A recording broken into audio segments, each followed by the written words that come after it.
age of new normal, online is not your only option. In this age of new normal, online is not your only option. Because new normal means new learning modalities and new learning possibilities. Let Vibal make learning offline possible with Smart Class. Smart Class contains pre-made daily modules sequenced according to DepEd's budgeted teaching and learning calendar. Each module has a specific lesson duration and has day markers to guide parents and teachers in the asynchronous learning of learners. Inside the modules available in Smart Class, you will find the following elements. First, learning competencies are identified in the module openers. Kickstarters are available to test students' prior knowledge on the subject matter. This set of activities, found at the beginning of each lesson, may also serve as motivational activities. Parents of preschool to grade 2 students will also find notes to parents which contain tips and pointers on how they can guide their child while learning at home. Redefine your students' learning experience with the integration of augmented reality technology into images and illustrations available in Smart Class, making learning more interactive and exciting. At the end of each module, Long Quiz is also available to assess students' understanding of the lesson. Smart Class also features Wrap Up, a lesson ender activity that applies the constructivism theory of learning. In Wrap Up, students are expected to summarize the lesson on their own using a graphic organizer. You may also evaluate the quality of your students' learning by letting them practice their learning in real life through GRASP's formatted performance tasks. The content of Smart Class is designed for the entire academic year, and it is available for 5 major subjects. All aligned with DepEd's K-12 curriculum and covers the most essential learning competencies prescribed by DepEd. Secure your own copy of Smart Class before classes open. Contact marketing@vibalgroup.com to know more.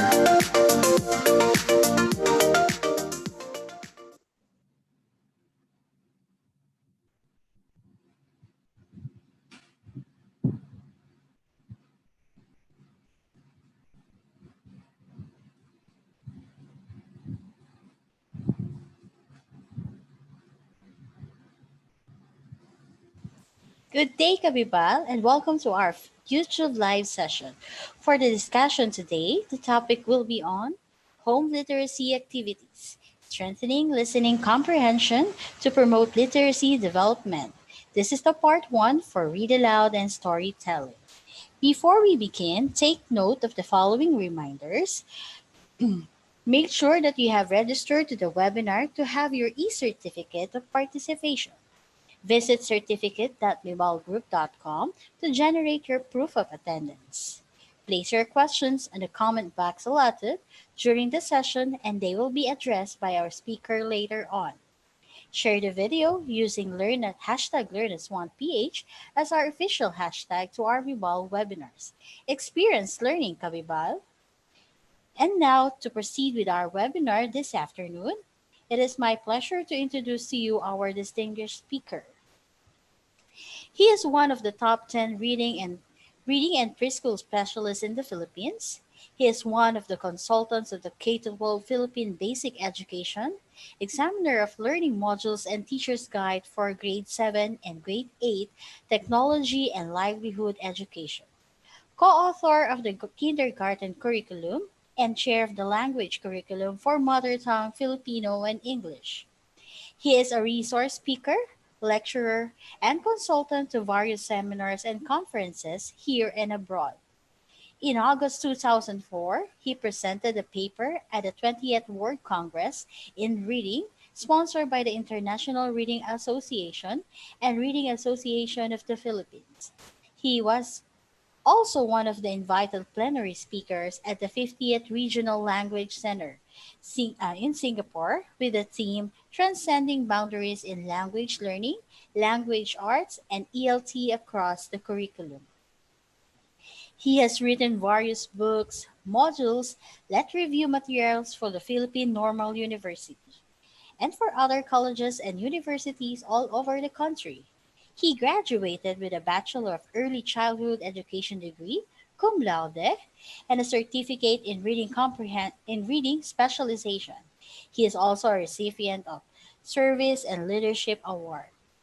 He received his Master of Arts in Teaching with specialization in reading at Philippine Normal University, outstanding reading graduate.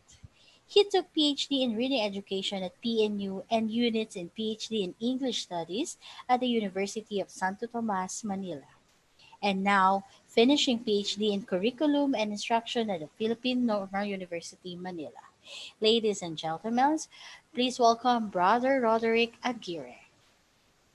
Hi, good afternoon, ladies and gentlemen. So this is a new schedule for me last time. Last week, my schedule was in the morning and I had an evening session. But this time we're going to go through YouTube and it's a rainy day here in Cavite. And hopefully it's a fine day for the rest of you guys out there in different parts of the Philippines. Probably there are also people tune in outside the Philippines. So thank you very much. Welcome for viewing and attending my session on home literacy activities, which I will connect to on materials development and how you can also maximize the learning of your children at home through read aloud activities and storytelling, which would develop their their literacy development. But before I proceed, I would like to give a shout out to the following people who've been with us this past few days. So I would like to give a shout out to Cagayan de Oro Association of Private Elementary Schools Incorporated. Hi guys. The Sisters of Mary Schools Philippines, Girls Town and Boys Town in Silang Cavite and Minglanilla and Talisay. Hello guys for tuning in. Thank you very much. We also have teachers coming from Benedictine Institute of Learning from Imus Cavite. Thank you very much. Sir Noel. Hi, Ma'am Shelo. Hi.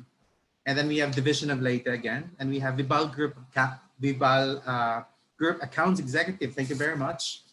And of course, to Mom Grace Sheila Rama Madriaga, Abraham Cal Robin Casas from Nueva Ecija, good friend of mine. Mary Ann Ramos from Boctil from San Pablo.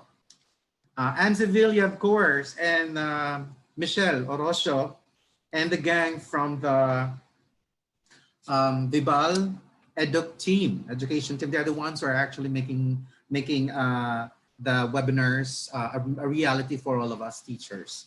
And of course, to my brother Rodel Aguirre, as a teacher of Imus National High School, and then my hipag, Renan Aguirre, and of course to my sis Annalyn Barles from Anabu Imus National High School Annex, and to my nephews, of course, in Cebu, Mactan, Ryle Gabriel, Renzo, Chechin, and to my nieces and nephew here in Cavite and Batangas, we have Ryle Clable, Renzo, Lisha, JD, and of course, Bella. Hi.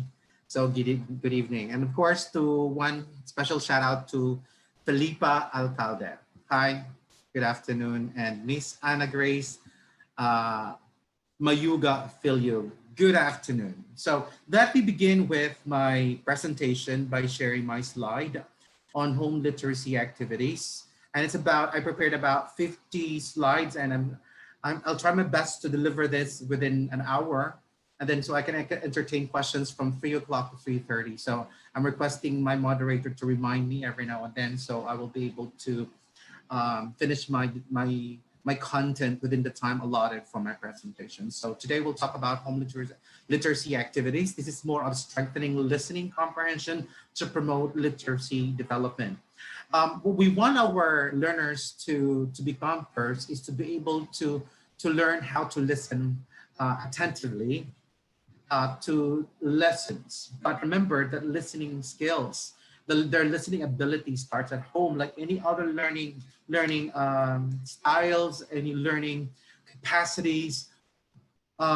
It all stems from what happens at home. That's why I came up with the word home literacy. Actually, it's a buzzword in all literacy associations in the world. It's more of home literacy activities. So it will be a two-part presentation that will be today, and I will have another one tomorrow. Today I'll focus more on read aloud protocols and storytelling, and tomorrow I'll talk about music and movement in the development of literacy for your kids and learners. So let's begin with the question, what is oracy? So oracy is basically focusing on meaning. Learning circulates or revolves around the idea that what is the importance of the lesson? What is the importance of listening to you? So meaning gives life to what we do, everything that we do.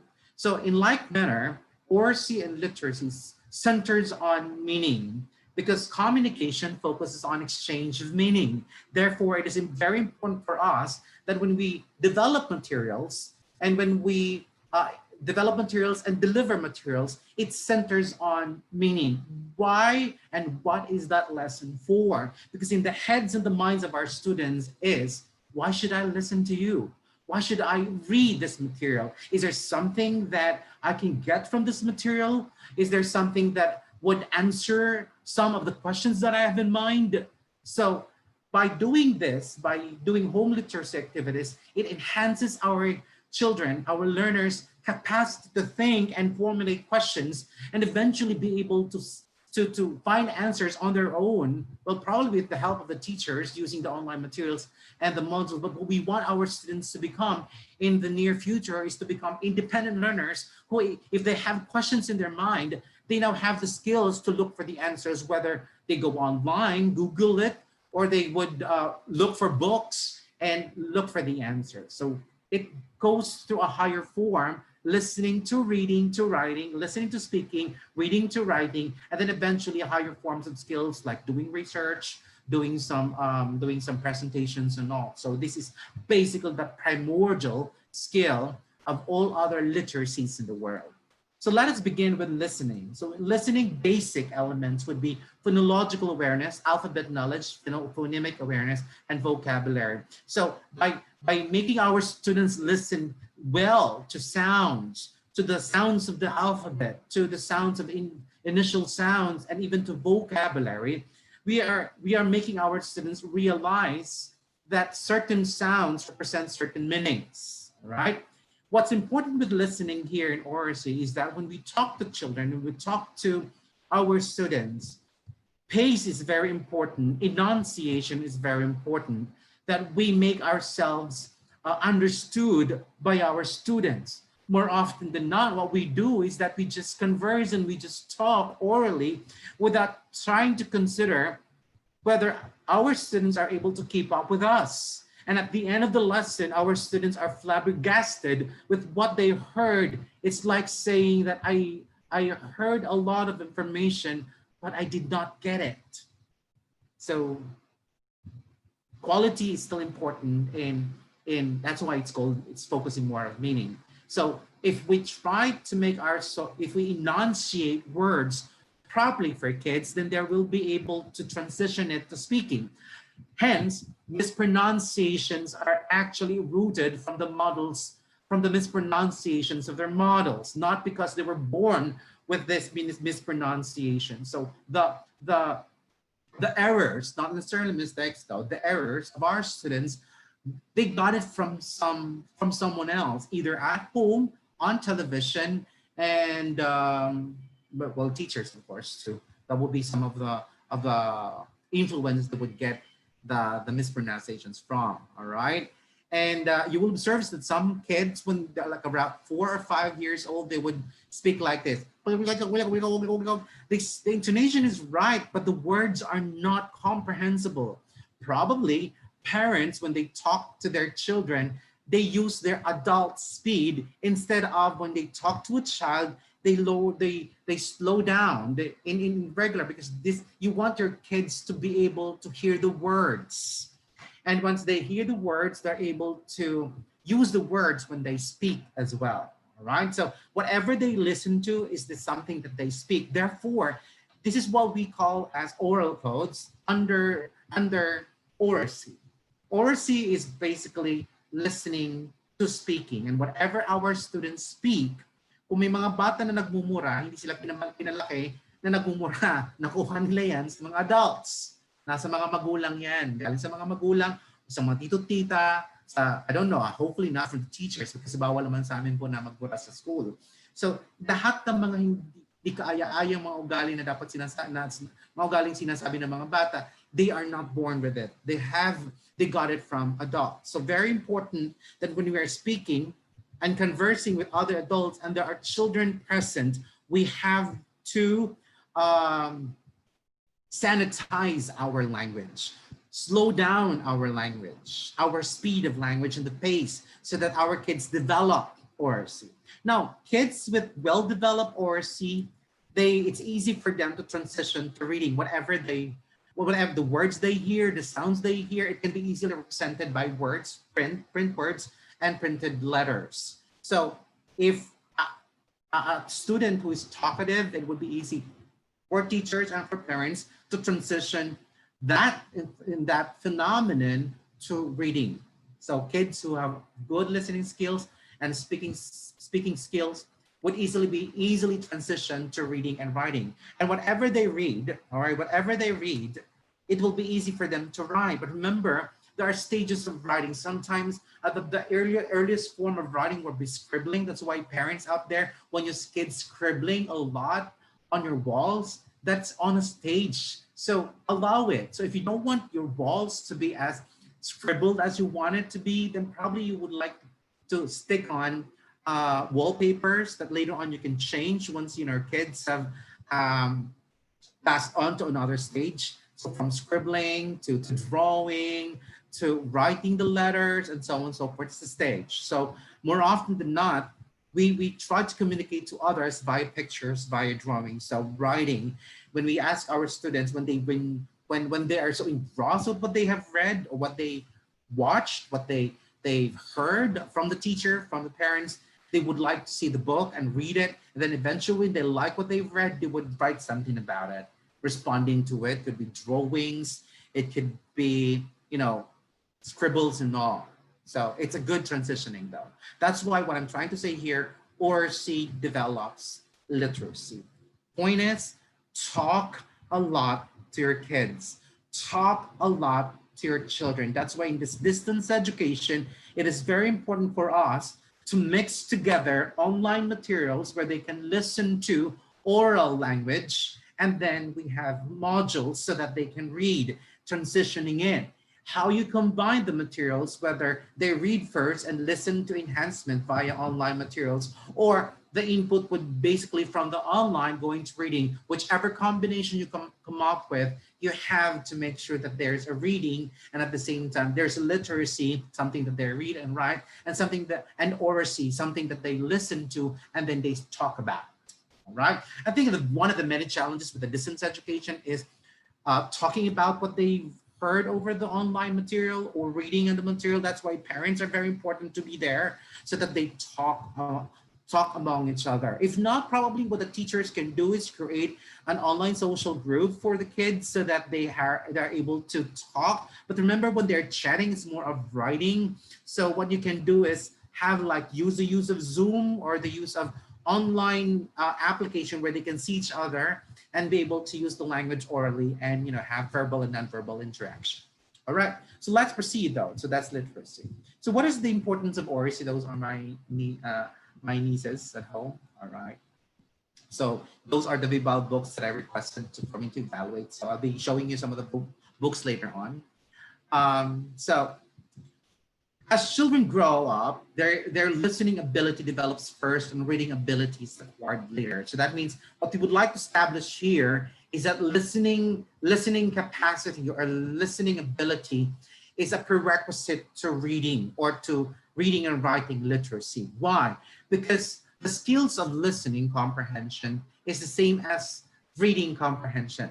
Whatever you comprehend through listening is also the same skills that you use when you read. What changes would be the modality. You process information via listening, while in reading you process information via print. All right. I will not go into detail with that though, but that will be another topic. Another topic though. Probably we can talk about a communication, basic communication at home, but not now. Let's focus more on reading aloud and storytelling. So another one that is important, why we need to establish oracy towards literacy, is that speaking and listening are essential skills for children's cognitive development and from making progress in their own literacy skills of reading and writing. So we want our students here via ORCs that they're able to express. The emotions are very important. Why? Because when they read the punctuation marks, some of the words there pertain to certain emotions. If they recognize the emotions, they recognize meaning in oral form, then it's easy for them to recognize those emotions and those meanings in print. All right, that's why it's called transitioning. Right, it's easy to transition and not just basically teaching everything back, teaching everything from zero. Next would be, all right, it aids in it aids in making the learning process more interactive and engaging. So while they're reading and there's a conversation, it makes them socialize with others, and they are able to think and create mental images. So if they're able to create mental images and then they're able to communicate with that, with the other kids at home, then you know that learning is taking place. But it's difficult for us to know if learning is taking place, if your child can understand, and when you ask, did you understand? They will just stare at you, but will not speak.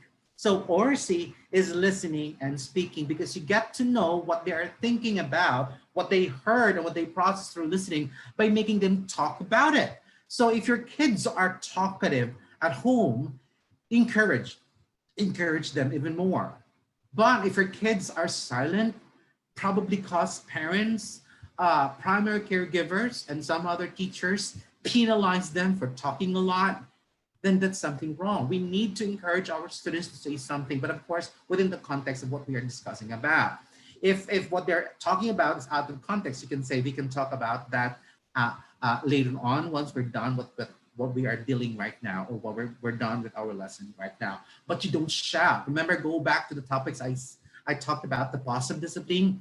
By shouting at them, by punishing them, by doing that, they retreat inside their minds, and whatever they have understood from what they listened to, instead of asking the parents and asking the teachers, they just keep it to themselves. Why? Because they are afraid that if they ask the question, they will be tagged as, ang bobo naman, ang daming tanong, ang daldal naman, kasi ang ingay naman ng batang ko kasi madaldal.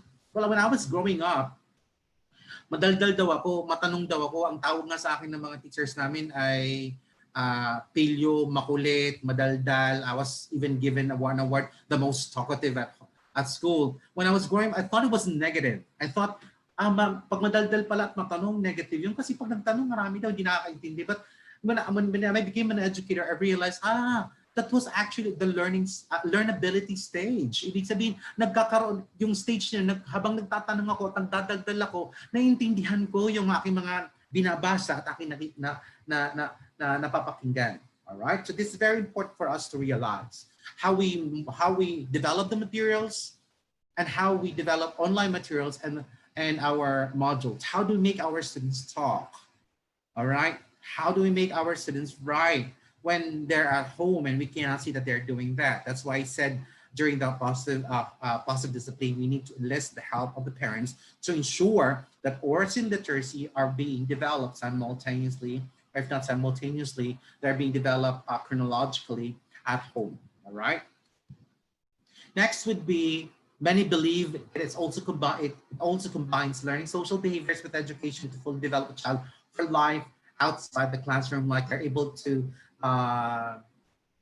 do functional things outside. When they're going to the mall, they follow directions, they know where to go, and so on and so forth. They do not easily stray away from you because they do not understand your instructions, so on and so forth. Kids who have well-developed ORC are able to read environmental signs, where to go, and so on and so forth. When I was growing, I'll be using my own examples because I do not see you. If this is a face-to-face interaction, I could probably ask some of my participants to give examples of how they were raised. When I was a kid, when we had an owner type Jeep at home. So we go to the market every Saturday and so on and so forth. So my mom and my dad would bring us, all the four of us, my brothers, go to the market, and we're given certain tasks. Like yung dalawang kapatid ko will be with my dad. Kaming isang kapatid ko naman will be with my mom. And my mom would ask, okay, what did you see? What's the color of what's the color of the sandwich? It's red. What does it mean? And so on and so forth. So everything that we do, whether at home or whether going to the market, everything is literacy. My mom gives meaning to whatever we see, and then like in front of us would be a car, and there would be a plate number. She would ask me to memorize it, and what letters are those, and what numbers are those, and what are the sounds of the letters, and give me examples of words that begin with those sounds, and so on. So to me, it was just for some people would say, you're already punishing your kids at the very young age by teaching them this. No. In my perspective, even if my mom was just doing this literacy activities, in my head I was just having fun. It wasn't teaching. It wasn't formal learning. I was having fun because I was getting meaning from everything I was seeing. Because remember, our brain, if we see something, it creates an anomaly and an imbalance, and it asks questions. And the parents at home and the people at home can help us learn even more and maximize what we're thinking about via coming up with conversations like this. So that's out in our dining area. That's my niece.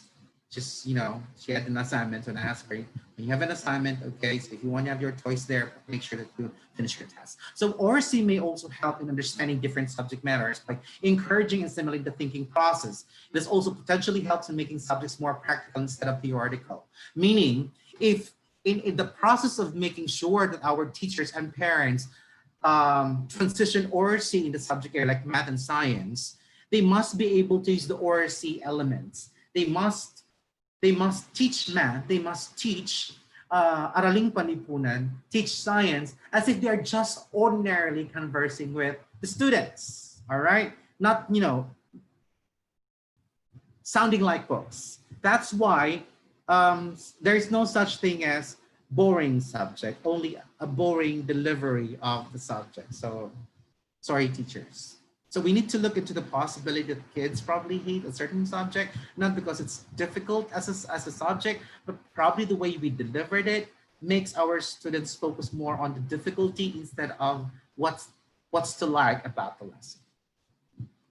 All right, so those are just the basic principles. Let's now proceed and importance of ORC to literacy. Let's now focus on read aloud and storytelling. So what is reading aloud? Basically, it's a strategy of communicating author's message or like materials that we have to others through expressive, fluent, oral reading. So expressive, meaning it would be easy for our students to listen to us if our kids are enticed to listen to us because our voice interests them. Our facial expression interests them to listen to us, all right? So how to do read aloud? Of course, number one, read aloud with expression. How do we do that? Read with intonation. Have pitch going up and down, stress, okay, stress and pauses, okay, are very important because if we change the intonation of a sentence or a word, nagbabago na po ang kahulugan. A good example would be object is different from object, subject from subject. So let's have an example here. It says, a woman without her man is lost. So the way I read it, with the proper intonation, a woman without her man is lost. The meaning that we get from it, the way I said it aloud, means a woman cannot live without a man, right? A woman without her man is lost. What if I change my intonation into this? A woman without her man is lost. Same words, only that I changed my intonation. This time, the meaning drastically changed from women cannot live without men, from men cannot live without women.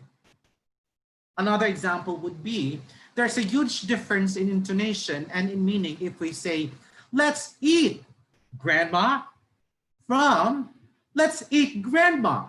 Yung unang intonation, tinatawag natin si grandma na kumain. Yung pangalawa, sinasabi natin na kainin na natin si grandma.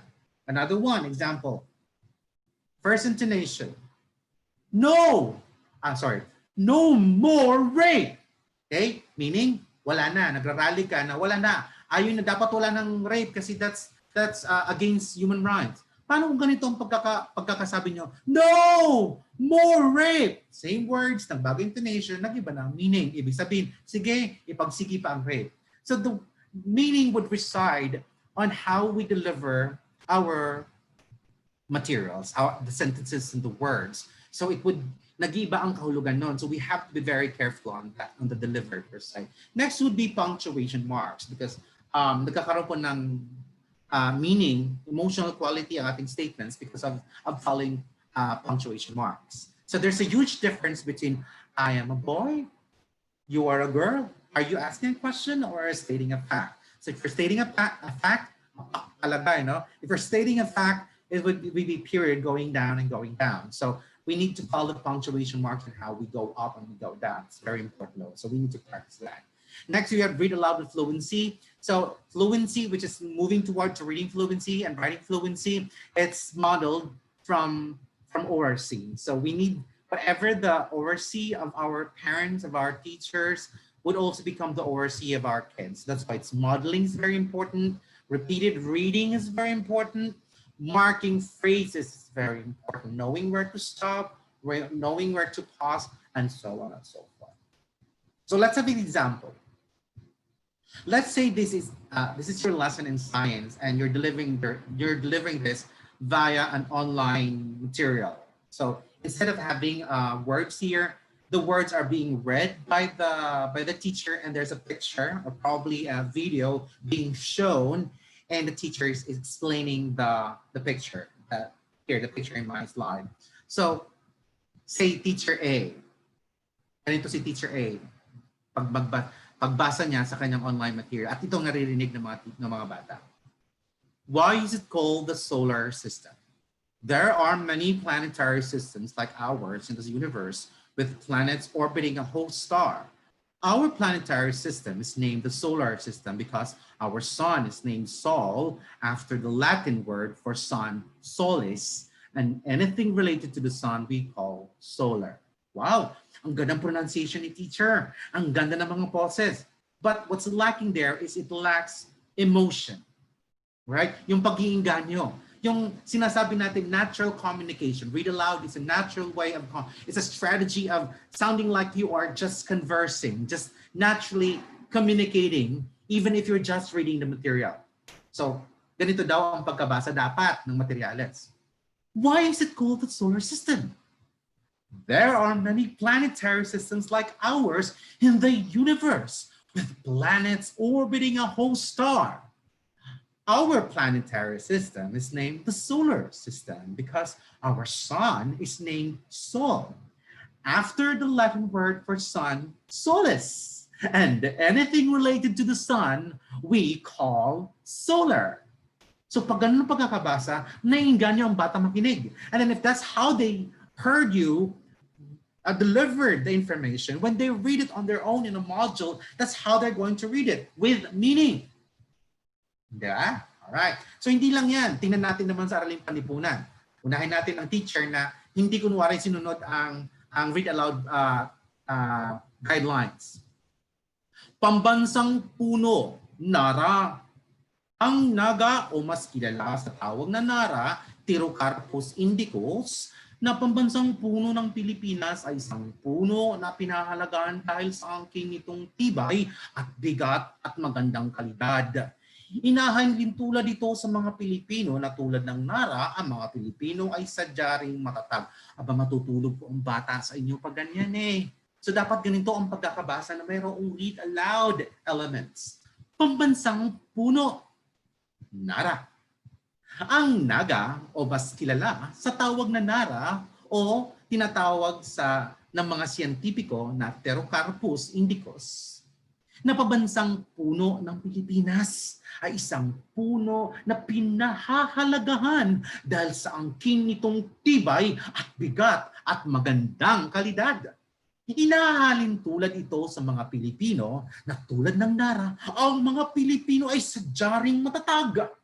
Ang punong ito ay matatagpuan sa bawat lugar sa Pilipinas. Nasaan na? Lugar sa bansa pala. Sa lugar sa bansa. Ipinangalan ito sa Naga. Bicol.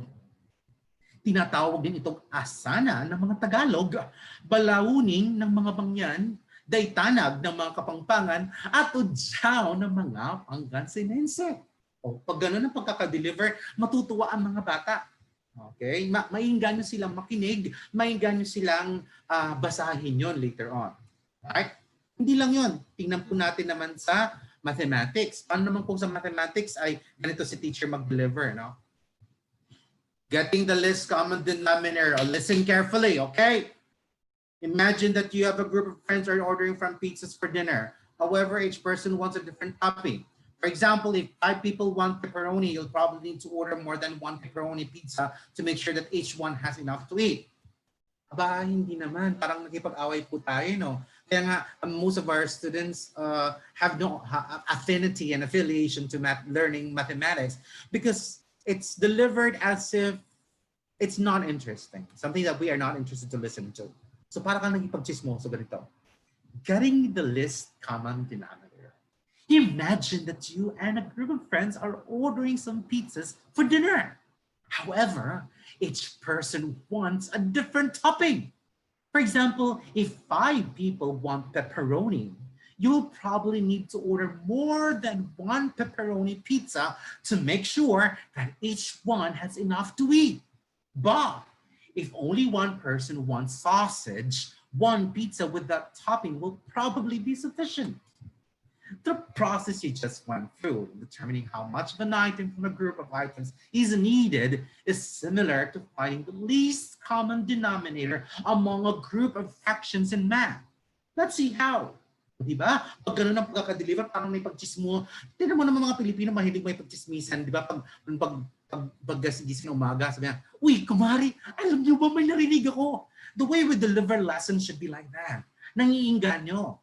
Okay? You're enticing them to listen to you on the online material that you have or to read the materials because that's interesting for them. Right? Ganun na. Alright, so kunwari process na. So what is denominator?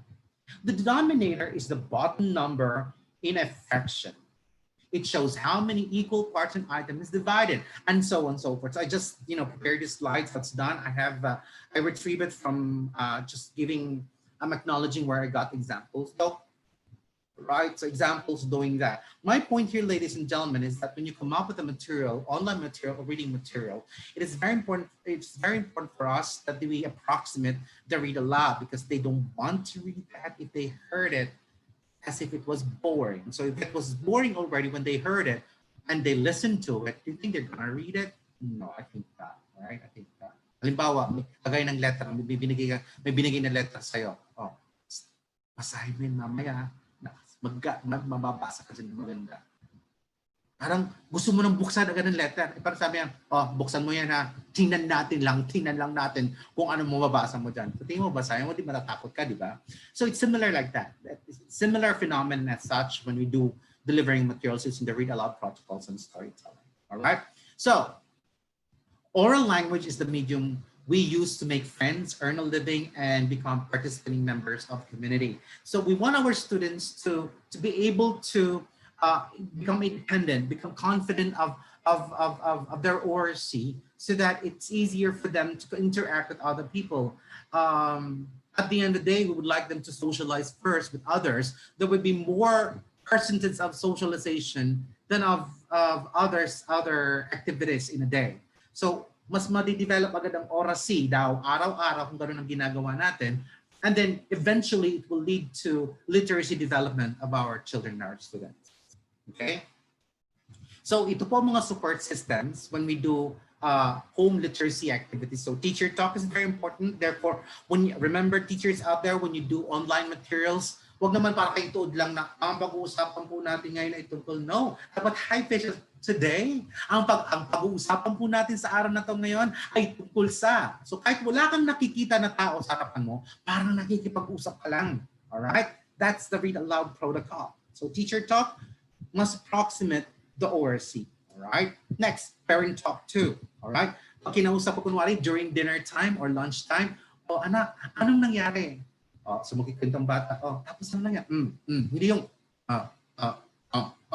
Kapag ganito, kahit hindi mo naintindihan, sabi na, talaga, ganun. Sige, kwento ka, paano pa nangyari? At hindi mo naintindihan, but the way you say, sige, kaya mo pa yan, encourages your kids to talk more. So parent talk is very important. Respond back to your kids as if you're interested, right? Language scaffold is also very important, like repeating the words. Huwag naman masyadong really structured. Like, minsan nagkakamali ang bata sa pronunciation. Huwag mo nang sabihin na, mali yan, ulitin mo. No, so repeat mo na lang. You mean Google. Kung lang Google, so you, you Google it. So instead of, formally correcting your kids, try to, by repeating and modeling the correct use of the language, is more appropriate than, formally correcting your children or your students. Language experience approach, meaning whatever you're using, you're teaching them, there's an activity before that they're able to experience it. Like you're teaching them how to use verbs, let them, play, move first, and then the words that they do, like walking and talking and jumping and wiggling, are in the songs, and they're able to, do it. And they're able to experience it, and they talk about what they have done. And that's the language experience approach. Although there are many things that we can do with the language experience approach, but that would be totally different topic already. And another one is dialogic reading, meaning it starts with the parents or the teachers reading it aloud to their kids, and eventually the kids are the ones reading to the parents. Sila na nagkukwento, okay? Kagaya namin doon, pag-brand out sa bahay na, sa lugar namin, ang mga lolo't lolo namin nagbibigay na ng mga kwento ng unang panahon, bakit nagkakaroon ng lunar eclipse, and so on and so forth. Then eventually, as I became a teenager at may mga pamangkin ako na mga mas bata sa amin, nasa Palo yun, pumunta ako doon, tapos before they go to sleep, nagagawa ko na ako na nagkikwento ng paano ako kinentuhan ng mga lolo't lola namin. So I became, I was able to approximate how my grandparents told stories to us, and then sa mga pamangkin namin at saka sa mga bata, nagagawa din namin. So again, it's a cycle. It's a positive cycle though. Storytelling that we all discuss later on, that social dramatic play is very important. Allow them to play, all right? Allow them to play. Melodies and rhythm experience, which I'll talk tomorrow, is important. Retelling, making students tell to you what they have read or listened to, is very important too. And then systematic explicit vocabulary instruction. So some of the words that you would like to teach are already in the stories. Mas maganda po yun, inilisip mo na lang siya doon sa mga words. So like, what do you mean by that? So what does that word in this material mean? So mas maganda po kasi yung materials na develop natin, especially for the modules, meron din mga side notes kung ano ang ibig sabihin ng mga words. Or mas maganda po, meron na kayong jargon before the material, so that you do not assume that students will understand some of the words that were used differently in the material, or you use new words, okay? Kasi sometimes kids and students have difficulty understanding the lesson because they are struggling with certain new words or words that are being used differently in context, right? So these are the elements that we need to be reminded of when we do read aloud elements in storytelling. So we have the verbal elements, we have the volume, loudness or softness. So huwag kang matakot sumigaw. Kung kailangan mong sumigaw, di sumigaw ka. Alright? Kung kailangan mag-whisper, di mag-whisper ka. Alright? The next melody and pitch, highness or lowness. Ang pagtaas, kapag baba. Kagaya pag nagtatanong ka, dapat mataas ang tono. Pag sumasagot ka sa tanong, hindi mababa dapat ang tanong. Oh, what happened? Oh, I went out. So, meron siyang nag-iiba. Nalaman ng bata, nagtanong siya kasi nag-iba ang pitch. Also, when you're telling stories, mas mataas ang pitch ng babae sa pitch ng lalaki. So, kids are able to distinguish when they listen to, oh, that's a woman. Oh, that's a boy. Oh, that's a monkey. That's a turtle, right? Because we changed our pitch in different elements in the story or prose. Kids are able to understand it because of the changes, all right? Pace, speed is very important. So normally we have to give the normal pace for our children at a certain age group. And it's very important for us also to mimic the pace in terms of emotion. When you're excited, you get, di ba, pag ma-excited ka, dapat mabilis, bumibilis. Sabi mo, yes, weekend na! Di ba? Kasi excited ka. Parang pag sinabi mo, yes, weekend na! Excited ako! Parang hindi yata excited kasi yung pace mo hindi na-match sa emotion. So we would like to match our verbal elements, the emotion we would like our students, and the idea, of course, that we want our learners to get. Next is the tone and tone and emotional quality. When you say happy, therefore dapat happy din ang ating mukha at ang ating boses. All right. And finally, we have enunciation. We need to enunciate all the words, especially in online materials and in modules. So modules kasi nandun ang mga magulang. So mga magulang, kung tutulong po kayo sa pagbabasa ng mga modules, huwag basahin ng bilis. Dapat tama lang yung speed, tapos well enunciated, so students are able to approximate the way used to enunciate the words. So these are the nonverbal elements. We have gesture. Gusto-gusto ng mga bata nakakita ng gestures, meaningful hand. Bakit kasi na puro lang ulo lang gumagano'n. So meron din mga kamay na gumagalaw. I don't know why, but when I do deliver talk, my hands also talk with me. Talk like myself. Next would be posture and position of the body. So I'm still struggling where to look at, to where to stare. Sometimes I stay here, stare there. So it's still a struggle for him, but in face-to-face, it's easy to do. And it's very important for us, the positioning of the body, center, is important. All right, eye contact, you know what I'm saying, eye contact is important, but so that kids feel like we're looking at them. And finally, proximity, but again, it's not a problem for us right now because it's distance education. But in reality, distance po natin sa proximity ng mga bata ay 1 hour po pinapalayo lang po tayo dapat sa mga bata. All right? So let's have a practice on the voices. So light or high voices for reading or saying lines that suggest fun, happiness, brightness, for asking questions unless a male asks questions. All right? Dark or low voices for saying lines that suggest mystery, terror, sadness, solemnity, for answering questions unless a female answers the question. And finally, we have medium voices. All right, the medium voices for blending in all voices, for relating the narrative, for introducing the characters, and for giving explanation. Okay, let's have an example. This is a story that I wrote. By the way, I have here an example from Vibal. It's from their Chikiting books. Ito gagamitin ko mamaya sa Filipino, ang pinakamagarang sapatos. So this one is I wrote a story during the wala akong magawa sa buhay, so I wrote stories. So the story is entitled "The Bumblebee Who Lost His Way Home."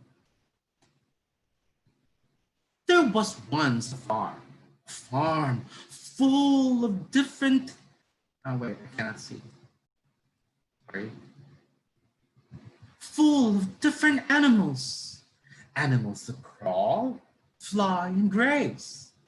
Animals with different sizes, big, small, and some just about right. Animals who help each other despite their differences. Now, at the middle of this farm stood a tree so big and so tall that all animals could see it. In one of the many branches of this tree lived a hive of bumblebees. One of these bumblebees was Bobby, the youngest of all bumblebees. Bobby the bumblebee, as he's fondly called, is a very curious bee. "Oh, what beautiful flowers there are in the field. Can I go there, mother?" Bobby asked his mother. No, Bobby. You must not go there," his mother would answer. "Why not, mother?" Bobby asked sadly. "Well, not now that you are still young, but soon when you get older," mother answered and patted Bobby. Kasi ayaw kong tapusin po, pero dapat ganun daw.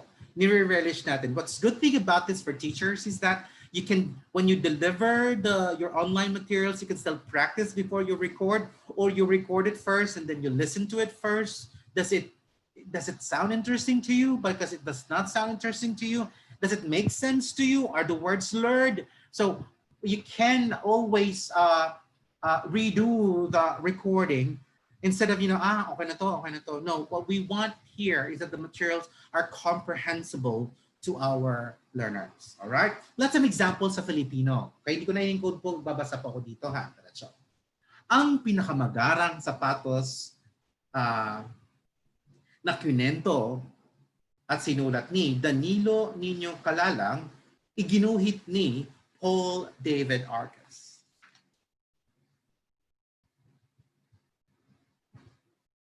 Si Jason talaga, no? Si Jason na yata ang pinakamagarang sapatos sa kanilang paaralan. Maraming palamuti at sari-saring kulay ang sintas. Manghang-mangha ang kanyang mga kamag-aral. Jason, ang gala naman ng sapatos mo! Una ni Mario. Salamat! Ang tanging naitugon ni Jason. Kapaligtaran nito ng sapatos ni Jeboy. Bukod sa pudpud na ang swelas nito, nakabuka na rin ang nguso at pigtas na ang sintas. Jeboy, nagugutom na yata yung sapatos mo! Tukso ni Mario. Kapag ganito, ay tahimik na lang naalis si Jeboy. Diba? Pag ganyan ang pagka-deliver mo, parang kuhang-kuha ng mga bata ang kahulugan ng sinasabi mo. Kasi pag hindi mo binigyan ng tamang kahulugan, tamang emosyon, ang iyong binabasa o binibigay sa bata, nagkakaroon po ng listening comprehension back down. And of course, if there's listening comprehension back down and there's a supplementary reading material for them, mas lalo po silang maguguluhan. Right? Remember, it's very important not to deliver the lesson that is interesting to our kids. Hindi ko na po tutuloy tapusin, but I think you got my point there. Right? Very simple. Next. So, what is now the difference between read aloud and storytelling? Kanina nakita mo binabasa ko at nasusundan ng mga bata ang larawan, nasusundan ng mga bata ang mga salita kahit paano, or nakikita nila na si teacher may hawak na libro, and so on and so forth, especially for online materials, nakikita nila. Pero sa storytelling kasi wala kang ginagamit kung hindi ang boses mo lamang. Pwede ka magpakita ng pictures, pero yung mga salita hindi mo pinapakita. Right? This is not the same as read aloud or dramatic reading. So ang storytelling would be stories or narratives that have been shared in every day as means of every culture, as a means of entertainment, education, cultural preservation, and instilling moral values. So gusto ng mga bata ang nakakarinig ng kwento. Kahit nga tayo matatanda na, we like watching television, watching soap opera because that's how it is. The entertainment of it, but at the same time we get to learn from being entertained. This is the reason why storytelling is considered one of the oldest forms of literature because it conveys crucial elements of stories, which include plot, characters, and narrative point of view. One way or the other, ang mga bata natututo ko silang makinig sa parts ng story, yung story grammar, yung plot mismo. So dahil sila ay naiinganyo, sila ay nakasunod sa mga impormasyong binibigay mo. Alright? Next, storytelling is the communicating of events through the use of one's own words, sounds, and the use of images, often by improvisation or embellishment. Pwede kang magdagdag, kung sa tingin mo yun ang importanteng marinig ng mga bata, pwede mong i-exaggerate kung sa tingin mo yun ang focus ng lesson mo for that day.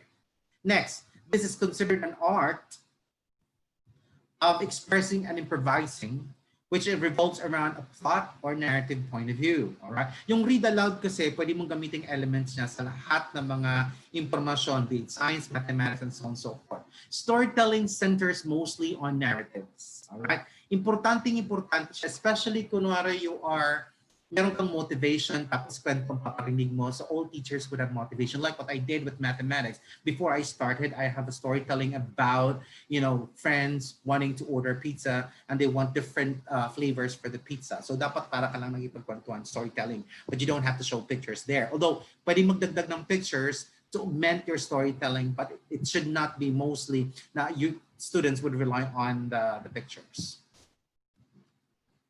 So the importance of storytelling would be storytelling as a means of sharing, interpreting experiences. Okay, it allows our students to learn that we can express our thoughts, and also helps our students to tell stories of what they experience in learning to their parents. All right.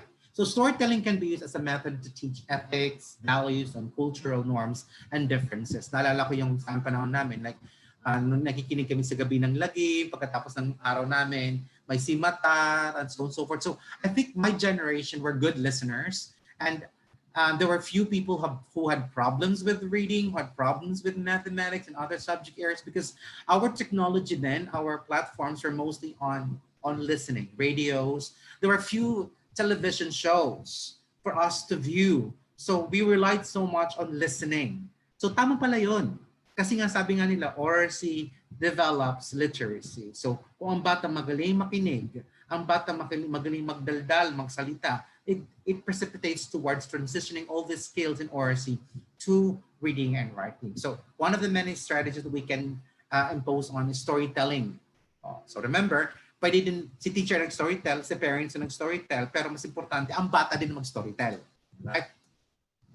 Storytelling functions as a tool to pass on knowledge in a social context. All right? So maganda kasi pag cultural talaga siya eh.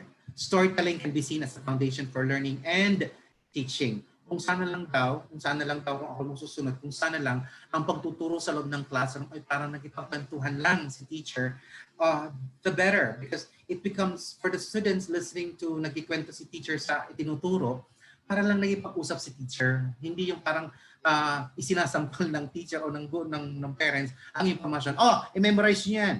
Hindi. Dapat makinig tayo ha. Kasi importante malaman natin kung bakit maraming babae si Rizal.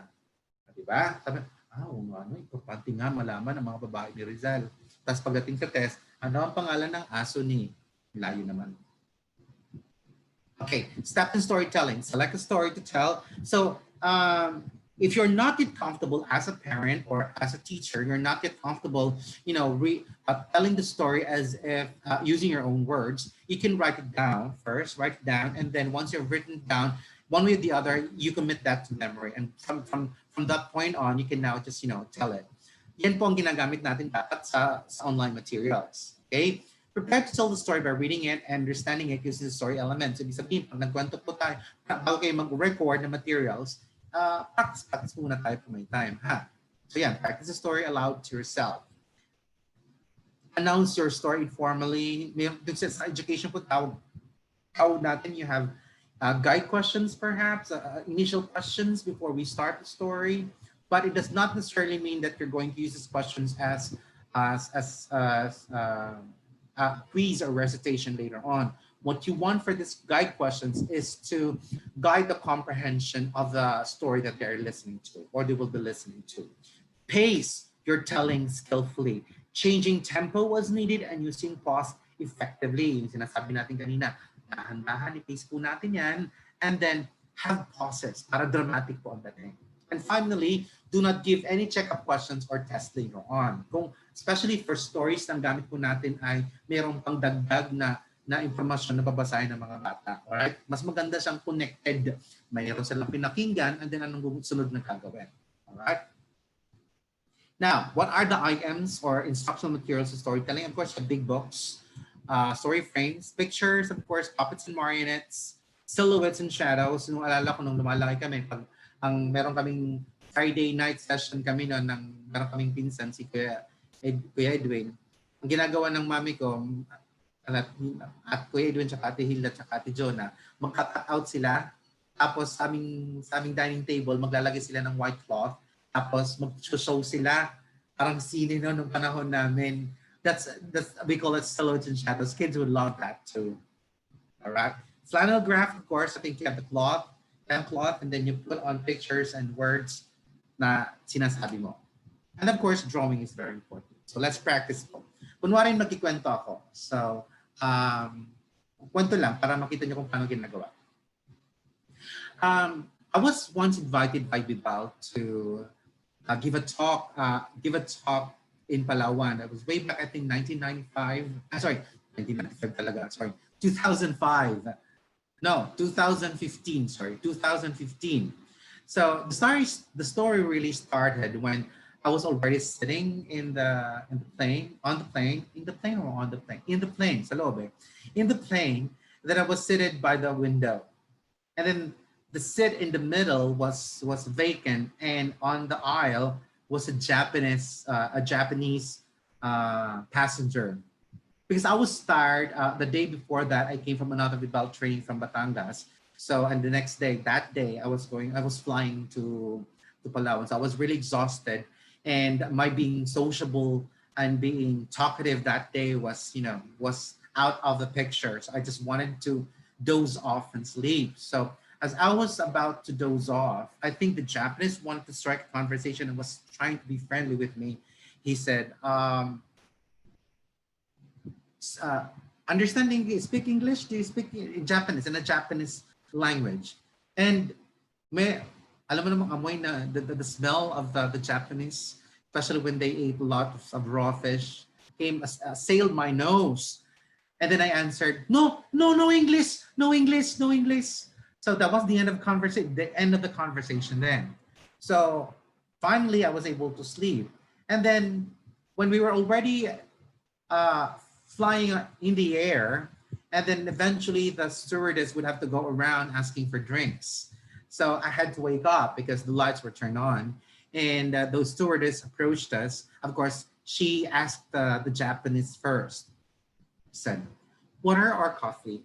And then the Japanese, in a thick Japanese accent, said, coffee, all right? And then eventually the stewardess turned to me and asked me, sir, water or coffee? And then I answered, water, please, with the accent, water, please, forgetting that I was supposed to not speak good English because I already told the Japanese that I cannot speak English. Then immediately I turned to the Japanese guy and looked at him, and I was so ashamed because he just realized that I was faking it. I was so ashamed. I sulked in the corner of my seat, and then waited for everyone, especially the Japanese, to get out of the plane before I got out, because I was so ashamed of what I did, and I'm never, never, never again going to fake that. If I just want to talk, I don't want to talk to other people. I don't have to lie to them and to say, yes, I do speak English, but at the moment I really would like to sleep. So there are ways to being nice. Well, I just told you a story of of what happened. So storytelling is, having conversation. So it does not necessarily mean that you're so conscious about what you say. Sometimes you can hear me using some Filipino words, so it's okay. You go back to the language desired for the subject area. Kung Filipino naman po yan, hindi mo Filipino po tayo. But make sure that what's important is that the kids get the meaning, all right? Get the meaning of the lesson or the story you are telling them. Such parameters, like conversation, yun lang naman gustong matutunan nyo sa session ko ngayon. Para ka lang nakipag-usap. Pag kinausap mong estudyante, para ka lang nakipag-usap. Guys, today we're going to learn about how to do multiplication, right? So when we do multiplication, there are several steps. Parang kinakausap lang ang bata. I think one of the many obstacles of the relationship between students and teachers and parents and students is that the adults, the parents, and the teachers somehow fail to approximate the conversational type of communication to kids.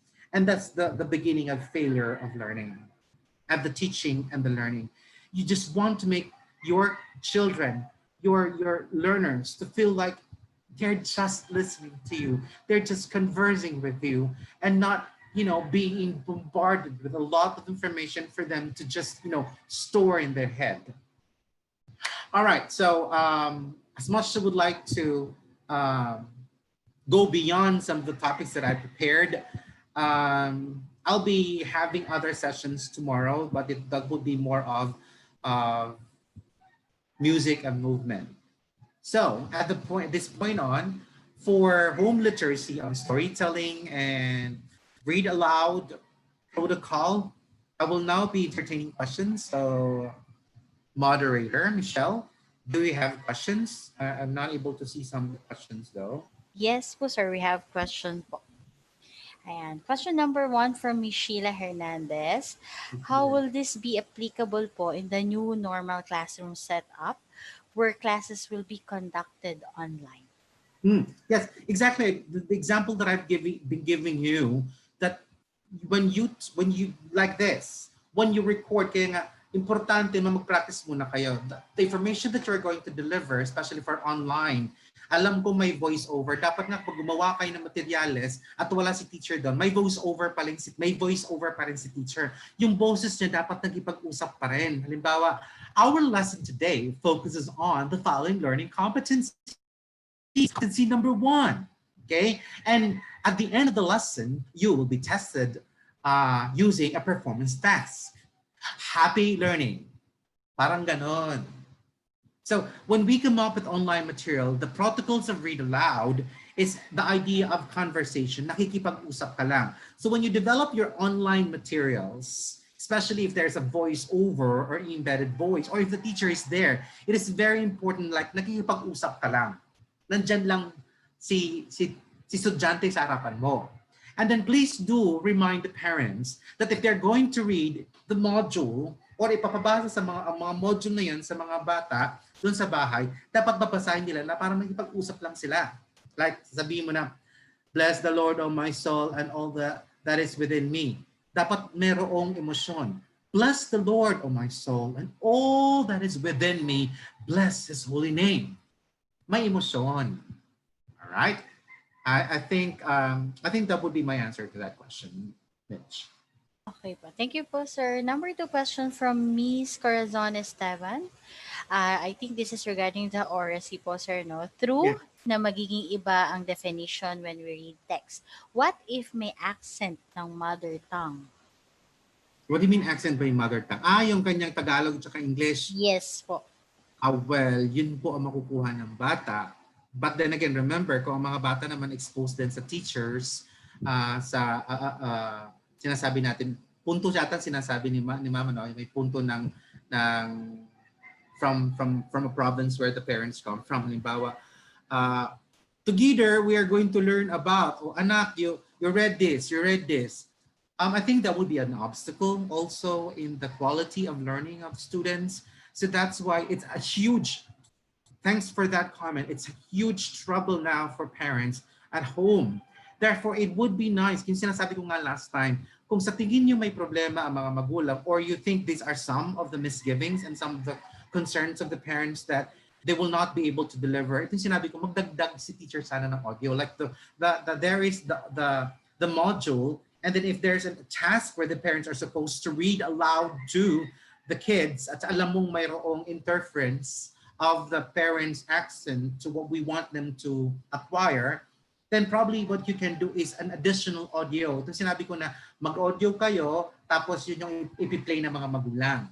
If you want a continuity of the consistency of such use of the language, of the English language or Filipino language. Hindi lang English language sa may punto ang mga ibang, some parents na coming from different provinces, also when they speak in Tagalog too, or Filipino, kakaroon ng accent. So my suggestion there is that ask the parents if they have that problem. And I think probably most teachers have already encountered the parents, and one way or the other, they already have, you know, in their fingers, parents who have this problem. I don't say it's a problem. It's how they were taught too when they were kids. So it becomes a vicious cycle. So anong gagawin ngayon? If it's a reality in your school and to the families of your students, then I think a recorded audio would suffice to help the parents with such, I don't call it as difficulty, such phenomenon as such deviant accent in a language. All right? Okay po, sir. Third question from Miss Marisa Briones. How do parents correct the nanny or the kasama's house in case they have regional defect that may possibly affect the early literacy of the children?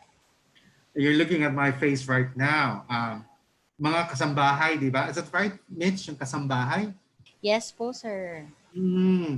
I already dealt with that situation last time around. It's more often than not, kaya sabi ko kanina, the mispronunciations, the deviant language, behaviors of our students and of our children mostly would come from models from adults. And when I say models from adults, if you have yayas and you have kasambahay sa bahay, and most of the high percentage of time of interaction would come from the kasambahay and yaya, then it would be a huge struggle for both parents, teachers, and for the kids. Of course, kids wouldn't know if it's right or wrong. Pero importante kasi doon ay kakusapin mo ang yaya. Yaya, kasi ganito dapat ang ito itinuturo. So you have to make sure that your kasambahay and the parents and the teachers are one with what you want your kids to acquire and to achieve. If not po, at ang gusto lang mangyari, iniwan nyo lang ang mga yaya nyo at ang kasambahay nyo na ganun lang, hindi nyo inorient at ano dapat ang mangyari, then may problema po tayo. So therefore, if you want your kids to grow up and learn the things that you want them to learn, and there would be no people that would interfere with what you want them to learn and acquire in the process, especially in the home learning, then I think it's very important for you to talk heart to heart with the kasambahay, at ang kasambahay din po ay dapat meron ding tutor din sila. So it's something na pwede nyong tingnan.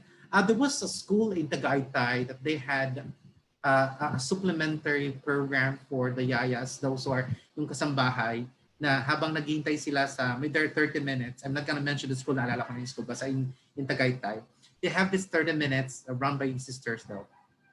There's this 30 minutes that they give English language proficiency, simple conversational English proficiency training for the yayas na pala yung kasama ng mga. That could be one. So pwede pong gawin po ng school din ay mag-develop din sila ng probably a remedial oral language or basic oral language tutor for the kasambahay to help the parents para sinabi nga natin consistent ang ibibigay sa mga bata. All right, yun nga lang, additional work sa school, additional work sa parents, but that's, remember, anything that we just forgo as if bahala na lang, yun ang makukuha ng mga bata, and eventually you cannot blame the yaya, you cannot blame the kasambahay. You are part of the problem because you knew that it exists, and yet you did not do something. And in my expert opinion, that's how you can do. Talk to the school, acknowledge that you have people at home that they have different accent or different language use and could interfere with the learning of the child, and help enlist what the school can help. My suggestion is an additional audio material for them. Kung ayaw mo naman sa school ang bigay, there are a lot of audio materials that you can download or purchase online, and then let the yaya follow through using the audio or the earpiece, the earpiece. And then during their sweet time perhaps or rest time, they can do that. You need to educate your kasambahay too, if that's the case. If not, limit the interaction, limit ang responsibilities ng mga kasambahay, hire a tutor. Which one way or the other, whichever decision you come up with, it will entail a task, entail potential financial burden. That's how it is, I guess. Thanks, Michelle. Okay, next question po. From CJ Aquino po. Good afternoon po. Good afternoon. Is it a sin to read a story to children even without reading it first by yourself? I mean, a teacher cannot tell a story without reading it first. Yeah, it's a cardinal sin. Even expert storytellers, like a good friend of mine from Singapore who's well known as the United Nations, the best storyteller, Sheila Louise. You may want to look at her website and her Facebook. Sheila Louise is a very good storyteller. I'm not gonna say I'm at par with her. I'm still developing my storytelling skills. The point here is that even expert storytellers would practice. I practiced Saturday night. I practiced Sunday yesterday, and I practiced this morning, so that I will be able to read and deliver the emotions and the meaning that I think is embedded in the materials that I was reading. Importante po. So it is a cardinal sin for teachers to just read it, for parents to just read it without practicing it. So importante bago mo basahin yan para sa mga bata or i-record yan para sa mga bata. Practice. Nakalagay po yung kanina sa aking slides na practice first before you deliver it. Thanks, Mitch. Okay po. Sir, next question po. Pagsamahin ko na lang po yung kay Miss Irene and Sir Benjamin Lau. Sir, how will we apply this in modular class? Yun ang sinasabi ko nga po kanina. On online kasi, let me begin with the online materials. You can practice it like yung sinasabi ko, may audio, embedded voice, or voice over. Kung may mga words or mga graphics yan, may mga voice pa rin. Or kung ito po ay PowerPoint presentation na naka-timed na, meron pa rin embedded uh, voice over ang mga online materials. So dapat ganun din ang pagkagamit, parang conversational lang din. Pero in the modules, especially if it's modular, my element there is that if, kagaya ng, let me connect that to the question about the regional accents, interfering with the accent you want your kids to acquire, importante po na mag-audio ka. I-audio mo siya talaga. Especially for materials that have words that are difficult to pronounce, especially for sciences, a lot of vocabulary in science that's difficult to pronounce, like pterodactyl, baka pterodactyl. So it would be nice if there's an audio material for parents to use. If not something that is that's coupled with the module, perhaps you have a part of your a website, perhaps that a website or a Facebook homepage where you can interact with parents and you can give them in advance ways to read what's in the module. Otherwise, if you don't have these elements and just assume that the parents can know these words, can deliver the reading material, especially for the lower grades, then there's a possibility of failure. So importante din meron kayong support. Kaya nga, itong sinasabi ko sa pandemic, itong materialis po natin na ginagamit, especially for modules, baka ang iniisip ko lang, for students use. May dapat guide kayo for parents use. Okay? Kasi bakit? Wala po kayo dun eh. Hindi kayo magbibigay ng feedback. Hindi kayo yung learning support ng mga bata sa bahay, especially kung modular yun. Ang mga magulang. Yung problema ko yung mga magulang tatrabaho din. Ano magagawa? Kaya nga sabi ko may audio. Sir, wala naman po kasi silang audio. Well, meron pong ginawa dati ang Cagayan de Oro for the SNPs. SNP is School Neighborhood Play. I don't know if kung natuloy po sila, but a year ago, I was invited to Cagayan de Oro. Ang ginawa po ng governor at saka ng mayor at saka ng congressman, isang pamilya po kasi sila relatives at po sila, is that kung ano ang mga stories at saka yung mga stories, songs na kinumpose po ng mga teachers doon for Cagayan de Oro, i-air out sa a particular hour sa radio. So, ininlist nila ang tulong ng radio station, local radio station. But then again, ang problema, ang kagandahan doon is that nagkaroon po ng synergy ang school at ang local government. Ito yung sinasabi ko last time on curriculum planning. In this time na pandemic po talaga, hindi kakayanin ng school lang. Okay? Bakit po? You are giving responsibilities to people at home who have not been educated to be educators. You cannot assume that they already know what you know. So dapat hindi lang po ang modules ay hindi lang po mayroong ay para lang sa bata. Meron ka din para sa mga magulang. And if ang mga magulang ay wala po talaga silang panahon, then for the yayas and for kasambahay.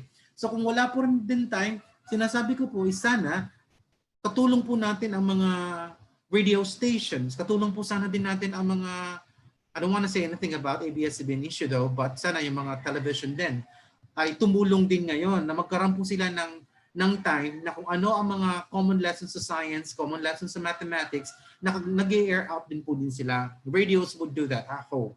Hindi kakayanin po talaga. Yun po ang kinakatakutan ko ngayon. That's why I'm giving a lot of these strategies, not just for teachers kasi ito these are for parents as well. Kasi ang mangyayari po ay systemic na ngayon ng education ng bata. Hindi lang sa school. At least kung sa school kasi magagawa ng paraan natin. Limited na ngayon ang time ng interaction ng mga bata sa kanilang mga yaya at sa mga parents. There would be more time now at school.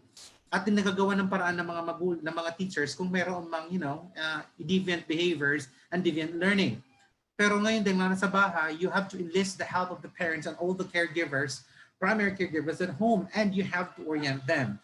Not just orienting them on what will happen, but how to support the learning of the materials via the modules and via the online. And it's a huge challenge. I assure you, it would be a different material for the parents and a different material for kids.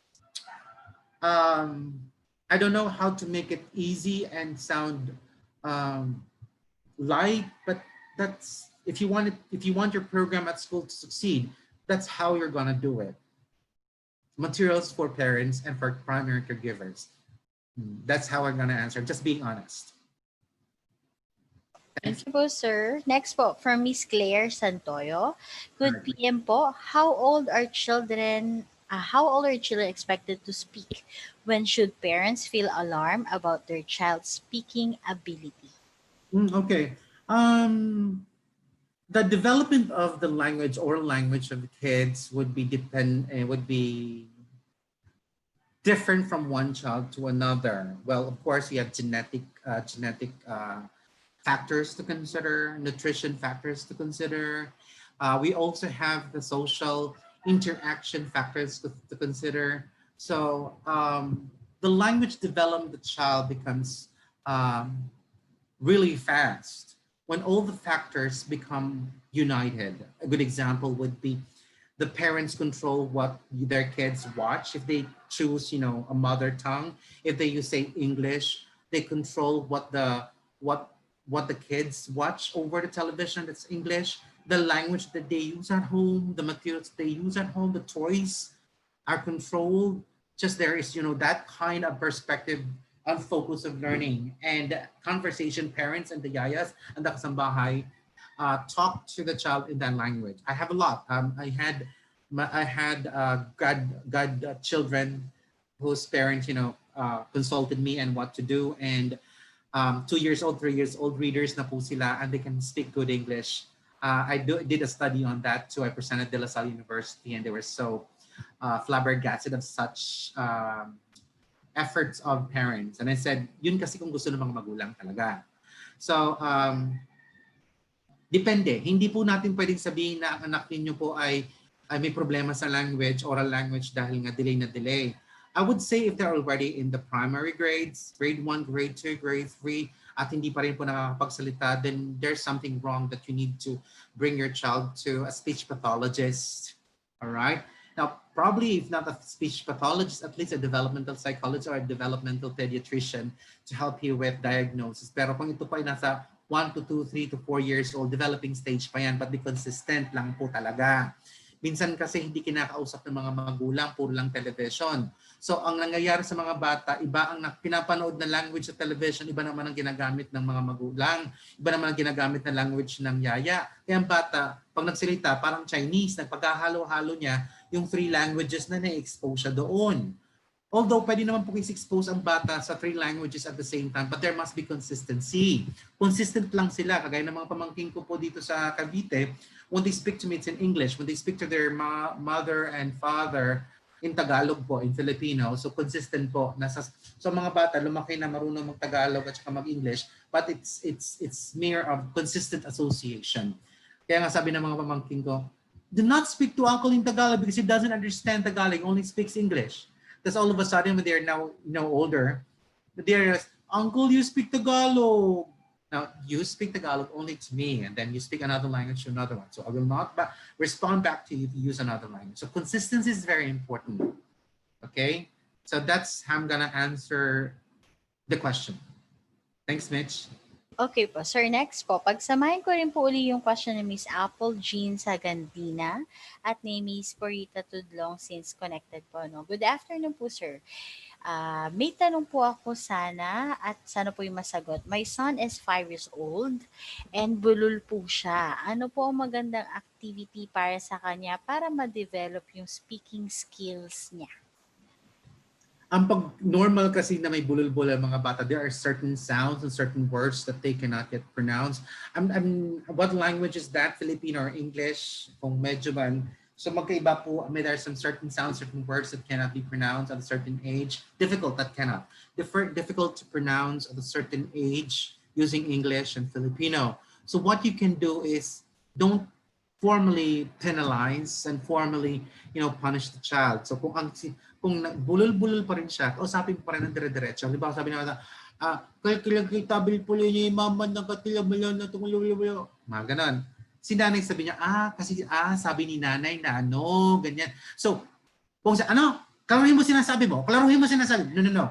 Intindihin mo ang sinasabi ng anak mo. And then pag naintindihan mo, repeat it as if ikaw ang nagmo-model sa dapat niyong sabihin. Huwag mong sabihin, ulitin mo. Ganyan si mama, wag ganon. I-model mo lang siya. Eventually, the child will get it. But then remember, hindi lang ikaw dapat na nagaganyan. All the members of your family at home should do that too. Baka naman kasi bulol ng anak nyo, pag kinausap nyo pang anak nyo, parang bulol na rin, ginagaya rin. No. There's a huge difference between approximating the language of your child from, mimicking the language of your child. So do not baby talk. Kasi malalaman ng mga bata, yung palang ginagawa, dapat ito yung kung anong pag sinabi. Sabi ng nanay, sabi ng bata, Mama, gusto ko po ng tulon. Gusto po ng tulon. Sabi ng nanay, gusto po ng tulon, tigi, kain tayo ng tulon. O di, sa utak ng bata, yun, tama na palang ginagawa ko, hindi ko na kailangan mag-improve. Alright? So that's how we do it.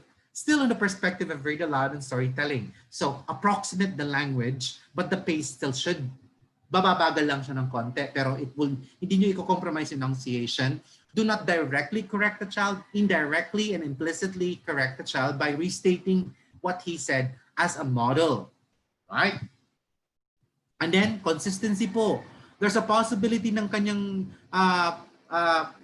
kanyang phenomenon sa kanyang oral language is that baka iba rin po ang kanyang pinapanood na language pag nanonood siya. Iba rin pag siya ay kinakausap ng ibang tao. Again, i-connect ko yun sa sagot ko kanang una, consistency of exposure to the language is very important. Okay po, sir. Last question po from Mr. or Miss Jubilu, Miss Jubilu Maximum. Good afternoon, sir. Assign po sa bundok area, paano po namin ma-apply kung ang area ay walang gadget, walang kuryente? Patay ka. O nga naman, Pag ito ay nasa bundok at wala na, yun ang sinasabi ko po, kung wala namang COVID cases naman sa mga bundok na yan at pwede naman po talagang puntahan ng teacher, pwede namang i-schedule ng gano'n kasi importante talaga may oral input. Sorry for the eye. It's difficult for kids to independently read the modules without, an oral input. Especially at the young age, it's very important. So kung sa mga kabundukan po, at wala naman po mga COVID cases, I know I'm going against the protocol of Department of Education.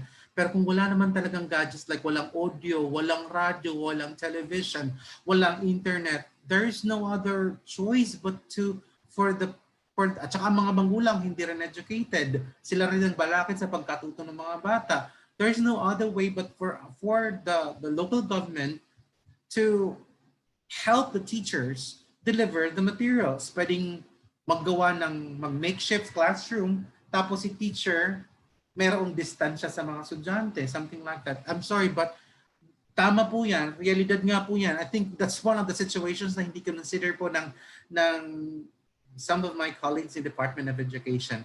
Paano nga naman gagawin natin yan? Sabihin na nating module yan. Kahit modular yan, kailangan meron pa rin oral input, especially for the early grades. Sa high school nga, nagpo-problema pa. Kaya namumroblema pa na nagbabasa sila. Mayroong reading problems. Tapos wala pang oral input. Naku, ang laki ng problema po talaga yan. That's how I'm gonna see it. There must be a face-to-face interaction for places like that. And if I think if it's a zero COVID case naman sana at hindi naman ikaw yung positive at ikaw magdadala, syempre gagawa ng paraan na i-check ka muna. I think pwede po makipag-coordinate po ang division office with the DSWD. The DSWD has what we call as the ECCD Council. I mentioned this already, and they have meron pong mga sinasabi po tayong mga daycare centers, even in the higher in sa mga bundok-bundok na yan.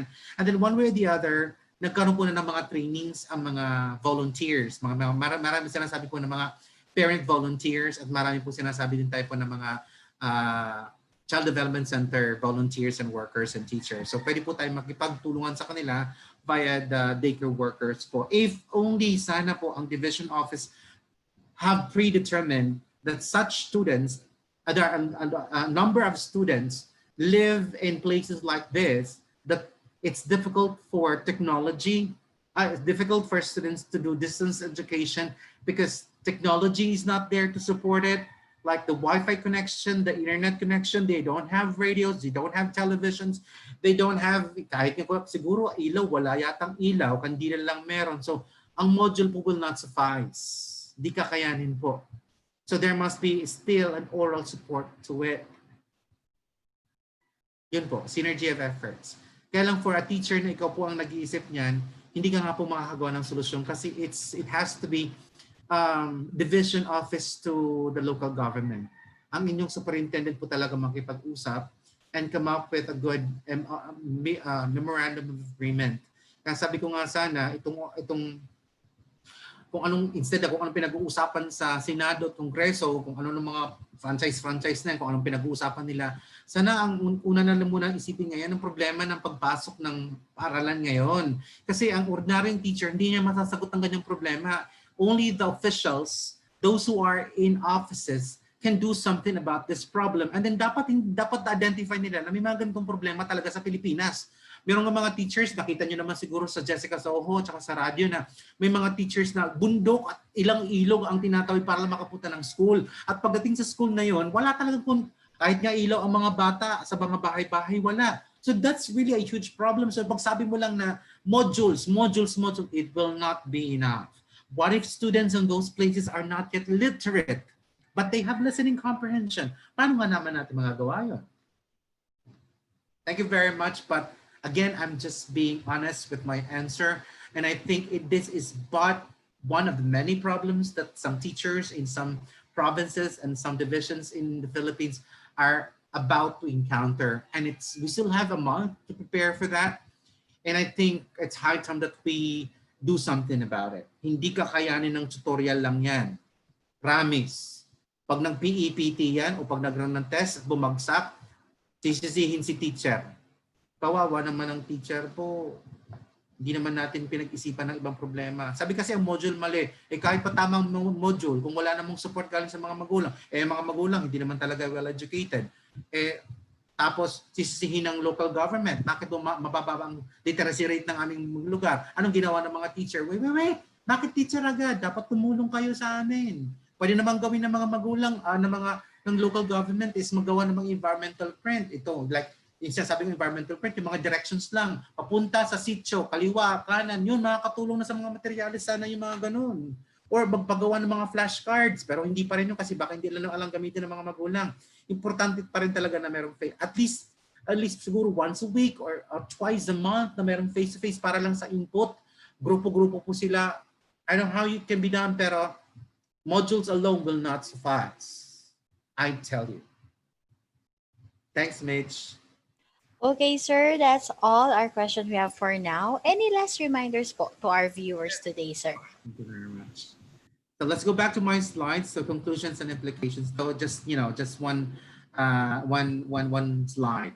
Oracy provides the basis for children's growth in reading and writing.